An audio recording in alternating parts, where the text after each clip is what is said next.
Welcome back in to the Sports Forum radio show here on 98.1 FM Mile High Sports. We are now joined by a very special guest. UFC featherweight Isaac Dulgarian is in the building. Got a big fight coming up this weekend, my man. How you feeling? I feel good, man. I had a super blessed camp, no injuries, nothing crazy going on. So that's like a first for me. Yeah, just couldn't be any more grateful to be in this position. Awesome, man. Absolutely. Yeah, you are now 6-0 in your pro MMA record, obviously coming off your win in your UFC debut. Let me ask you, man, how you feeling after that first win? I know you said you're coming in healthy, so obviously not too many injuries, but just getting that first one out of the way, how's it feel? It feels good, brother. Super confident. I was very, very impressed with myself. That last performance, I kept the first round finish streak alive against a tough Francis Marshall. Um, yeah, man, I couldn't be happier with that performance. I think it was an A-plus performance. I couldn't ask for any more. Winning the UFC debut is a hard feat in itself, and then to do it in that type of fashion, that spectacular fashion, that's just a whole nother story right there.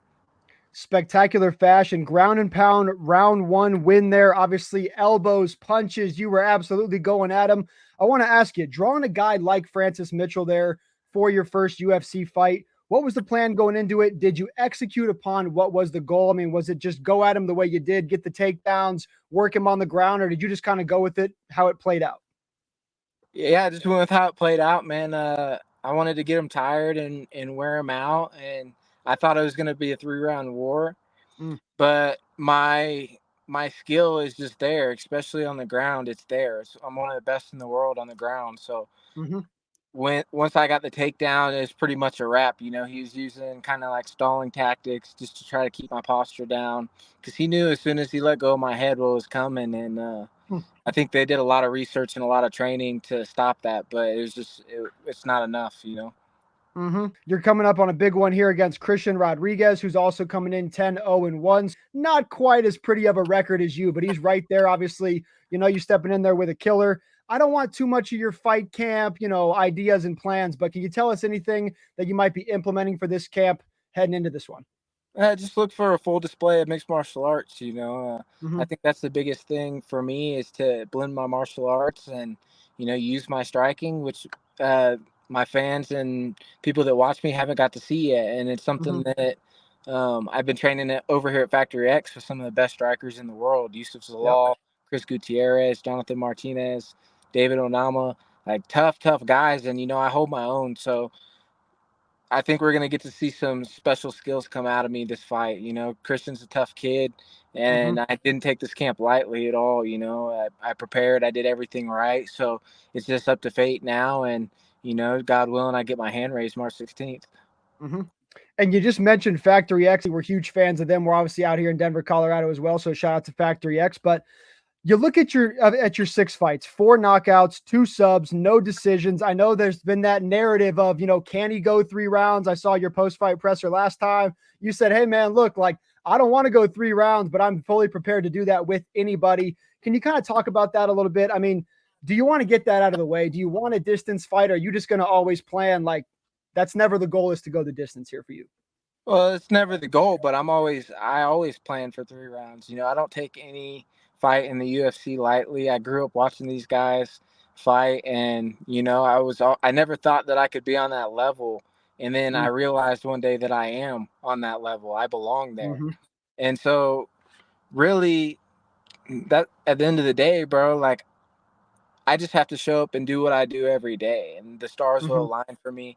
Win or loss, I just got to keep showing up every day, and I will be one of the best in the world. There's no doubt in my mind. I'm already right there. It's just right now, I just need experience, and I think this is a good fight. Christian, he has beat 2 hype trains, and a lot of people are saying, well, we know C-Rod can go 3 rounds, but we don't know about Isaac, blah, blah, blah, all this stuff. And the fact of the matter is I'm a professional athlete.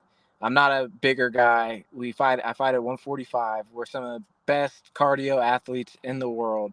So I don't see myself fading off and getting finished like these people say. They just talk and they don't really know anything, man.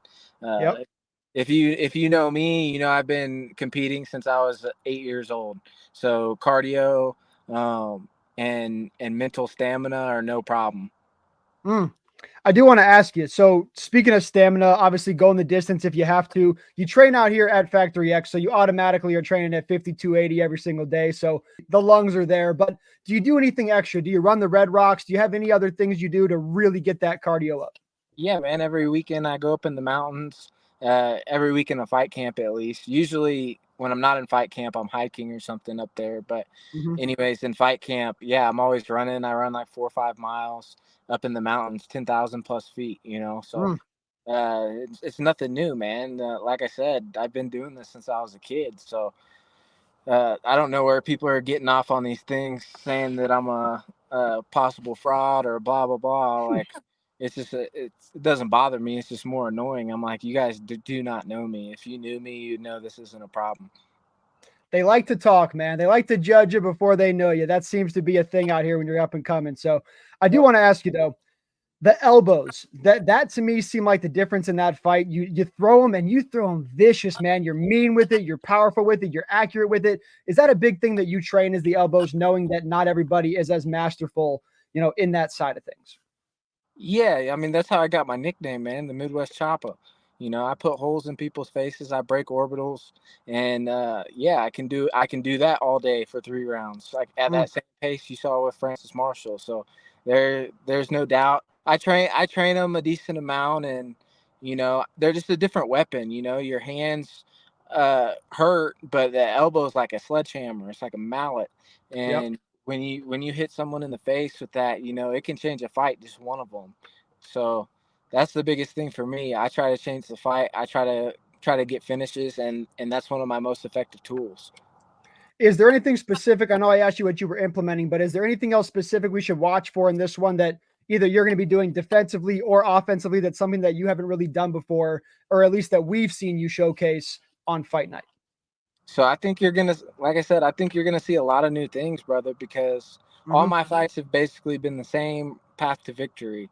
And Christian is a great step up in competition, and he brings a different type of style than these other guys bring. So I think we're gonna see me in a lot of new positions, and a lot of them are my best positions that we haven't even got to see yet. So I think that's a Mhm. big deal.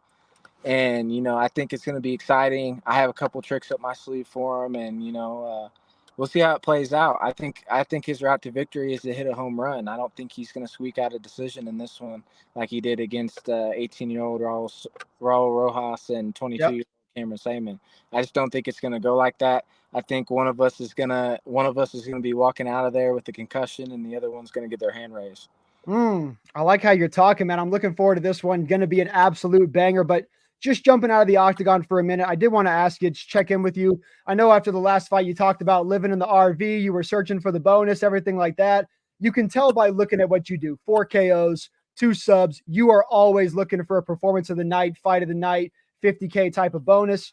Are you still living in the RV and heading into this one? Can we expect you looking for that 50K here once again?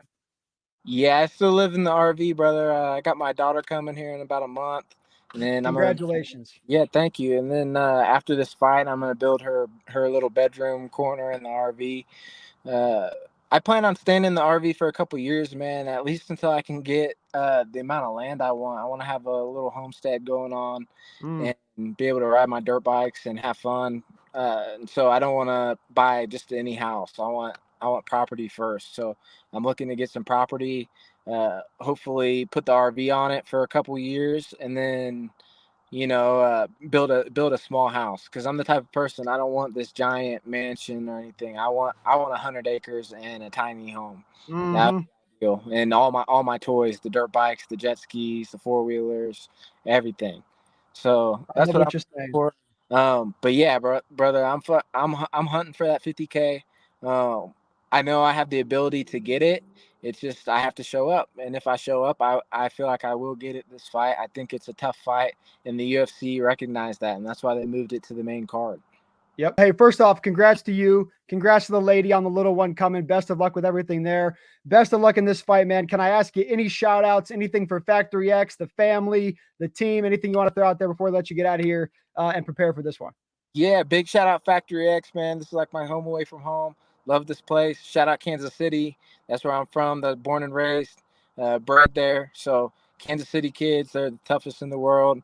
And then a couple sponsors, man. Shout out to Burn Factory Podcast. Those guys helped me out a ton. They're great. Matt Rogers books. He's an author out in Australia. Sold over 1 million copies. He's helped me out a lot this camp. And then My Fit Foods, handling my nutrition, got me shredded, ready to go, and close to weight already. So weight will be no issue. And then just shout out to everybody watching, my Armenian fans. I'm hoping to put on a great performance, a master class, and keep climbing the ladder. Absolutely, man. Well, hey, best of luck to you. We're rooting for you, rooting in your corner, man. Good luck out there. We'll be watching, guys. Make sure you give Isaac a follow on Instagram at Isaac_Dulgarian. Best of luck in the fight, man. We'll check in with you soon. Have fun out there. Everybody else, we're going to be right back. Got a quick break for you, and we got a sports betting segment coming up. We'll see you in a few.